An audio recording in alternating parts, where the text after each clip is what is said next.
Isang mahiwagang araw, sa mundo ng mga diwata, merong isang magandang lalaki na nagngangalang Ibag.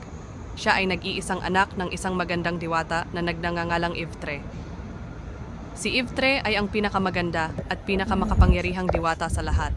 Isang araw ay nagplano Ivtre na gumawa ng isang babala na nagpahirap sa mga diwata. Hindi ito tinigilan ni Ivtre hanggang ang mga diwata ay nagalit at gusto ng paghihiganti at ang mga diwata ay pinatay si Ivtre. Nagulat at nainis si Ibag na anak ni Ivtre dahil sa nakita niya ang kamatayan ng kanyang ina.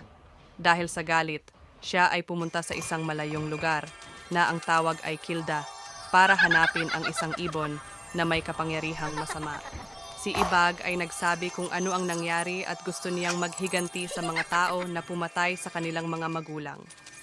Sa pakikinig ng ibon ay natuwa at naawa ito. Kaya binigyan siya ng kapangyarihan na maging isang maliit na bagay na sobrang baho. Si Ibag ay nagpasalamat sa munting ibon at bumalik sa kanilang tirahan. Pagdating sa nayon ay naging maliit at mabaho na siya at ito ay kumalat sa lahat ng tirahan ng mga diwata. Ang mga diwata ay nababahuan at di makatiis, kaya lahat sila ay umalis. Sa sobrang baho ay sumuko sila at di na matiis ang amoy. Pagkatapos ay sumuko na si Ibag sa mga diwata. Ipinaliwanag ni Ibag ang ginawa niyang paghihiganti sa mga diwata. Naintindihan ito ng mga diwata at siya ay pinapatawad. Di kalaunan ay tinawag itong libag hango sa pangalang Ibag. At ito ang alamat kung paano nagkaroon ng libag.